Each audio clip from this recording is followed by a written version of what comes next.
avec Thomas Hill. Et on va avoir le droit à une petite critique série ce matin avec Héloïse Goua. Salut Héloïse. Salut Thomas, bonjour à tous. Et une histoire de musique avec Joe Hume. Absolument, de l'histoire. Bonjour Joe. Bonjour. Et alors je suis très très heureux de rencontrer ce matin pour la première fois deux comédiens qui ont chacun de leur côté fait des ravages au box-office. On leur souhaite d'avoir le même succès avec le film qui les réunit maintenant.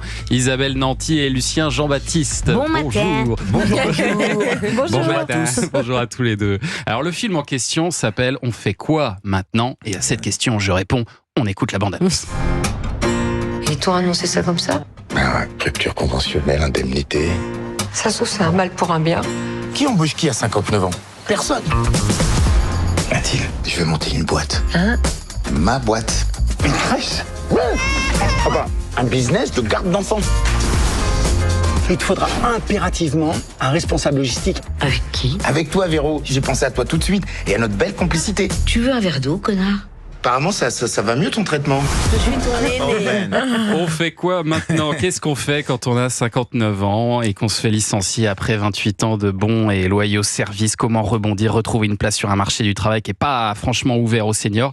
C'est cette question qui vous a donné envie de réaliser ce nouveau film, Lucien Jean-Baptiste ? Oui, cette question. Et puis, plus globalement, on fait quoi maintenant dans ce monde ? Maintenant qu'on a compris qu'on était chez les fous, voilà, qu'est-ce qu'il faut faire ? Est-ce qu'il faut vivre ses rêves ? Est-ce qu'il faut rentrer dans le rang ?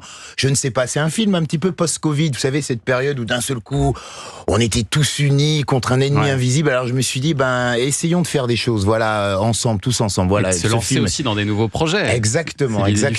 Vous jouez Alain, qui est viré du jour au lendemain, qui décide de monter une entreprise de garde d'enfants.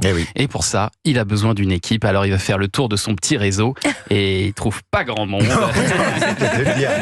Et la dernière sur son trombinoscope, c'est Véro, qui est jouée par Isabelle Nanty, qui est une collègue, mais spéciale, pas la meilleure des collègues. Mais dépressive, il n'y a rien de mal à ça. Hein. Ouais. Non, je veux dire. Non, mais dépressive ou bipolaire, parce que vous changez très vite Oui, les deux.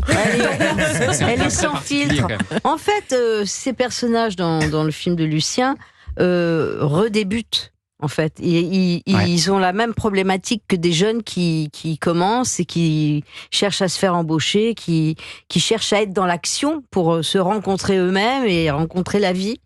Et ben voilà. Des gens à l'arrêt. Et qu'il faut.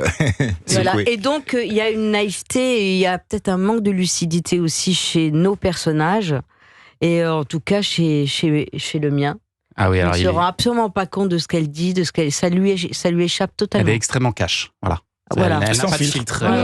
C'est ça, sans ça, enfant. C'est un bonheur à regarder, c'est un bonheur à jouer aussi, j'imagine. Oui. Et puis surtout dirigé par Lulu.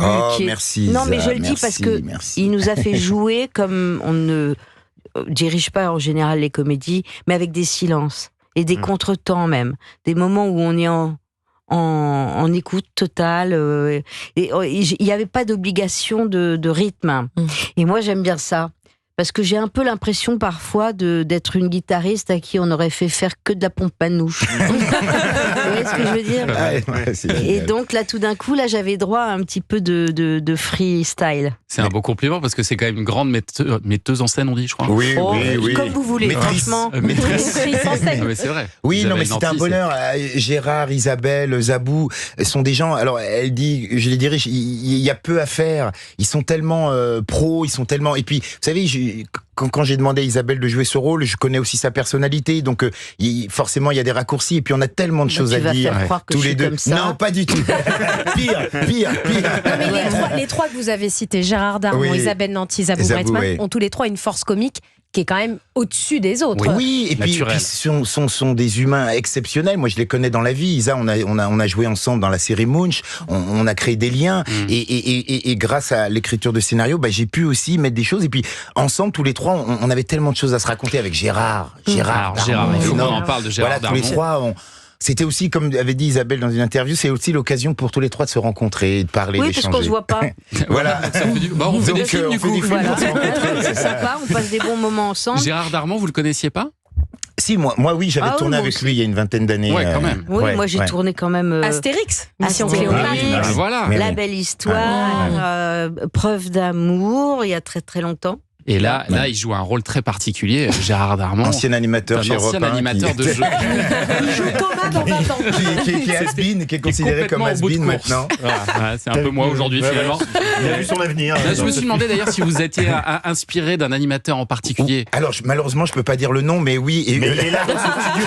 Est-ce qu'il est parmi nous? Autour de la table. On les connaît, vous savez, c'est ces animateurs qui faisaient des jeux à midi ou à 15h. Ils faisaient tourner leur micro voilà, dans leurs mains, et qui ont fait ça pendant Moi, j'ai pensé à 25 lui. ans, Ah oui. pendant 20 ans, 25 ans, et puis à un moment, on leur dit, bah, c'est fini, tu vas sur la touche. Alors, ils se retrouvent dans les rues avec une notoriété de dingue, mais sans boulot, c'est un peu terrible, Tout le tout monde ça. leur demande des selfies. Voilà, mais, et ces gens, alors, vous vous baladez en province, vous voyez des affiches assurance machin, puis vous voyez la tête du gars, il est là maintenant, il y a un petit côté. Non, mais j'ai beaucoup de respect. Et c'est un hommage aussi, je me moque pas, c'est un hommage. Vous avez vu dans le film, on parle de Drucker, on parle des animateurs, tout ça. Moi, c'est des gens qui ont bercé mon enfance. Il s'appelle Jean-Pierre Savarin d'ailleurs. Voilà, c'était. Voilà. Moi, j'y ai vu un peu du Jean Rochefort dans Tandem aussi. Évidemment, un peu de ça. Évidemment, c'est cette espèce de loser magnifique. J'avais besoin de ça, envie de ça. Non, on s'est marré. Et ce qui est beau dans cette histoire, c'est qu'ils sont tous les trois un peu, finalement mis de côté par la société pour des raisons différentes, le boulot, la maladie, le manque de succès. Ouais. Et du coup, ils vont s'investir à fond dans ce projet de crèche. Ils y croient, alors que nous-mêmes, téléspectateurs, on a un peu du mal, en spectateur, on a du mal à y croire. Ah oui, on va y croire, c'est trois bras cassés. On se dit c'est fichu, mais eux ils y vont à fond. Ils vont nulle part, mais ils vont aller quelque part. Pas du tout la destination prévue, mais en tout cas une belle destination où le rôle de Gérard Darmon va se découvrir une paternité et se rapprocher des siens. Le personnage de Lucien va se trouver, se retrouver avec sa famille, retrouver sa femme, etc. Et mon personnage va trouver l'amour. Ah, on le dit. Voilà. Là, on a tout dit. Mais il y a encore plein de surprises. Non, mais vous croyez que la seule motivation des gens pour aller voir le film, c'est de savoir si... C'est la seule chose qui nous intéresse, Isabelle. C'est vrai. Bien sûr. Franchement, il y a un temps pour tout.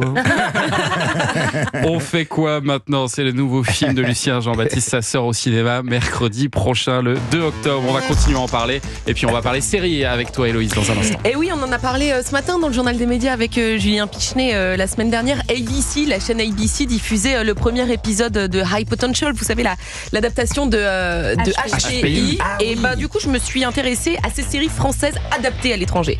On en parle tout de suite.